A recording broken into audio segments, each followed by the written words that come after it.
What's up, Sooner fans? Welcome back to the Sooner Surge.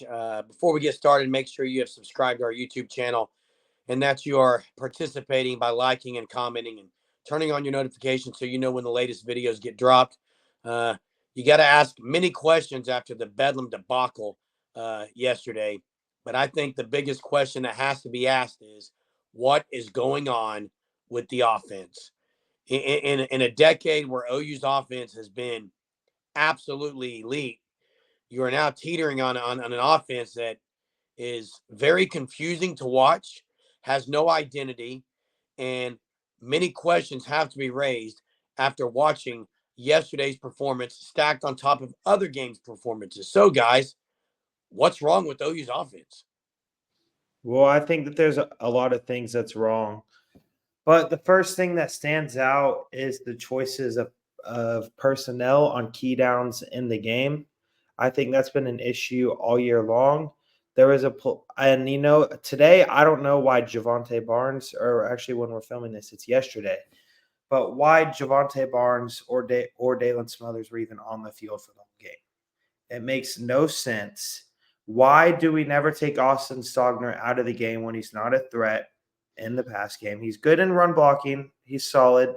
He struggled to block on the perimeter today. Maybe his worst blocking game in the whole year. So I don't understand the personnel choices. Now the offensive line, we didn't see much shifting there. They stuck with the whole unit, as I remember today. I didn't see much subbing there. So that was nice to see. I guess maybe that's something, is that they might have found a little bit of an offensive line. But I don't understand the choices of the players that are out on the field at certain times. It makes no sense. It's OU roulette, Jackson.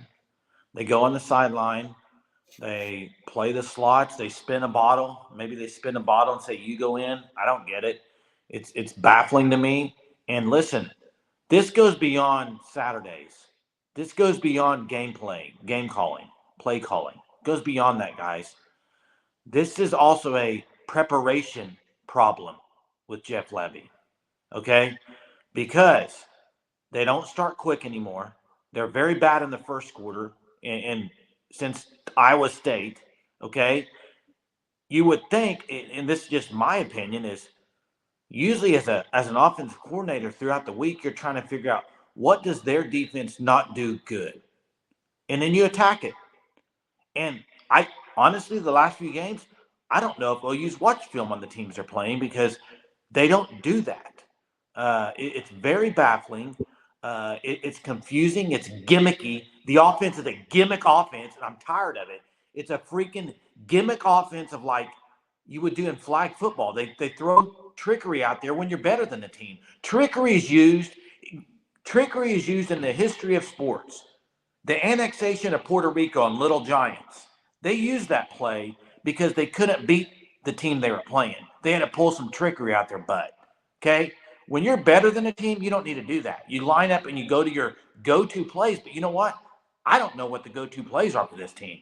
They have no identity, zero identity. I don't get this run game of it's fine. You're finally finding something. I know Jerm mentioned it not last night on Double Trouble. I think it was Jerm and Jay on pulling Walter Rouse and Caden Green and how great that works. That always works great with Bill Bedenbaugh's offensive line. If you remember 2018, the year they won the Joe Moore Award, they were doing that a lot. 2017, all those like glory years for OU on the offensive side of the ball, you're pulling your left tackle, left guard, or right tackle, right guard, whatever it is to get the run game going. This year, it's very rarely happened.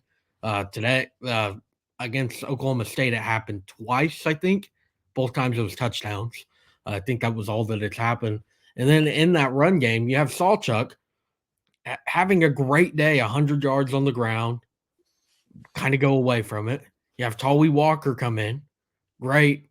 And then I just don't get it. Like Dylan Gabriel, all first 7 games, he was really good running the ball on the ground. Last 2 weeks, it hasn't happened. Why? Uh, this weekend against Oklahoma State, he had 4 rushes. 2 of them were sacks, so really only 2 rushes. And I only remember one, so I'm missing the other one. I just don't get it. Like Oklahoma State's 101st in rush defense. You're running all over them. Quarterback run game has been a strength at times, and you just ignore it, don't use it at all. Yep, you're right. I don't know. I can't answer what's wrong with the offense. I'll say what Jackson said. There's many things wrong, but the whole the lack of quarterback running game, you've taken an entire dimension away from the offense. You removed it. And here's the deal. OSU yesterday did not remove it from OU. No team has yet to stop the quarterback run game. Jeff Levy just said, we're done with that for a while. And he tends to do this a lot. And something else that's wrong with the offense, and I may get ripped for this, is DG is not an elite quarterback. We know that. Okay. DG's a good quarterback. He's a nice quarterback. He's a nice player. I like his even yesterday when he carried that guy for a while, put his head down, I like that stuff. Okay. I give him props for that. He's not going to win you a game. He doesn't make quick progression or reads to the offense. Of course, Levy doesn't put him in great position. Where Dylan Gabriel has been best this year is when he's been able to utilize his legs. That has been removed, and he is exactly what he was last year when he wasn't using his legs after the concussion. He's the same guy. This is who we had last year. There's a lot to ask. The gimmicks, Jay, you're right. I can count on my hand several times yesterday where there are gimmick plays that didn't need to be run. They could have just lined up and run something that worked. There's a lot wrong with the offense, but it starts with Jeff Levy. It does start with Jeff Levy, and it ends with Jeff Levy. Right.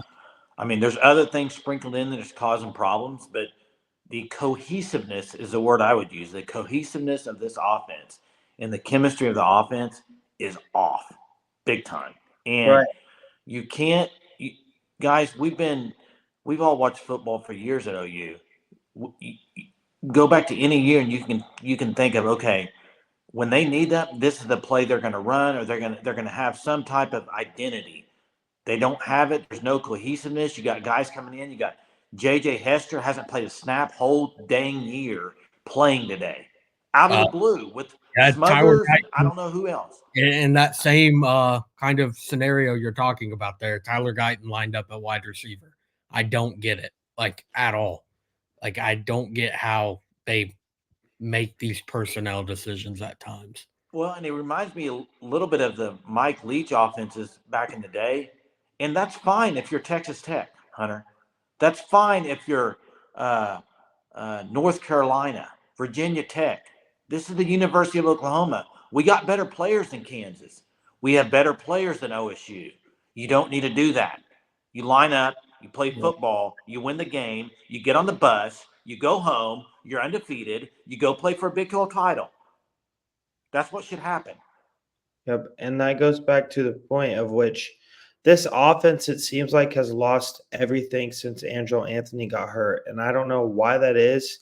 Was Andrew Anthony really that big of a difference maker to this offense? Was he really one of the best wide receivers in the whole country? And what some of us maybe thought at the time before he got hurt, he was playing like. I don't understand what's happened. It's like after Andrew Anthony got hurt, it's like the offense has just lost a lot of its explosiveness. Well, now, Where I would disagree, what? where I would disagree, Jackson, is Andrew Anthony played against Cincinnati. They scored 20 whopping points. Okay. Andrew Anthony played against SMU, and they didn't do very well. This offense hasn't been great all year, guys. Andrew Anthony still led the team in yards and everything. He was the wide receiver one before he got hurt. That's why. And Drake Stoops had 140 yards today. Yeah, Andrew Anthony is obviously a massive loss, but I don't think that loss is the reason the offense is in the direction in right now. I think it's just a complete and total really disaster on what's going on. Obviously, if you have Andrew Anthony, I think it would kind of cover up some of these things at times, but I don't think he's the absence of Anthony is the reason that it's going downhill this fast. Well, the reason I think where Jackson's going there is he was DG's safety blanket. That is DG true. threw it to him a lot, and now DG is now throwing the ball to Stoops a lot. We're not spreading the ball around at all. And guys, OU offense in the second half, 2 turnovers, OSU scored 10 points off turnovers in the second half. How many points did OSU score in the second half? 10. Thanks, offense. Lost us the game again. You lost OU the game again this week. Well, And there it's was just like 5 opportunities to put the game away. Yep. Billy Bowman gets that Baffling. pick, returns it to nearly midfield, and then you go 3 and out. That should have ended the game right there. That was a gift from Mike Gundy for Oklahoma to decide to have a Heisman-worthy running back throw the football. You mentioned the trick plays. That was a trick play. That why are you doing it? And OU could not make them pay for that. Nope. You have to put a team away after making that massive of a mistake. Well, and the last quick thing I'll say is very quick is that when Venables hired, he talked about physical, relentless, aggressive. This offense isn't aggressive. This offense is not physical enough. This offense does not know how to put a team away. They haven't done it in 2 years. They've never ran away from a team that they, in the Big 12 play, that you get a lead and you can put them away. They just can't do it. Can't do it. Aren't they? Is it 2-7 in one score games? Yeah. Remember Venables? yeah, and to me, Jackson, you win close games with great play calling and great quarterback play. And both of those, I wouldn't say are great right now.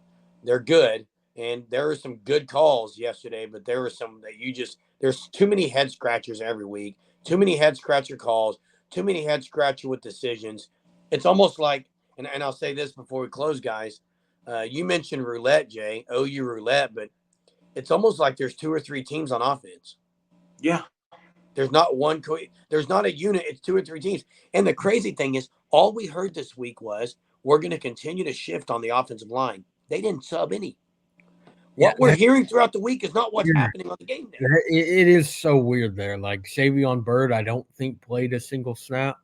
I mean, Sexton, none. I thought I saw that Savion Bird was not suited up.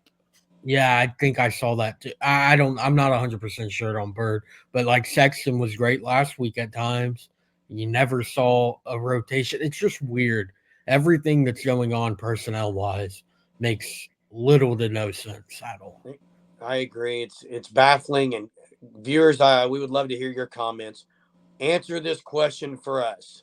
What is wrong with the Sooner offense? And we'll look forward to reading those comments in the chat. Again, if you're not subscribed to the Sooner Surge, make sure you do that. And till next time, guys, Boomer. Sooner.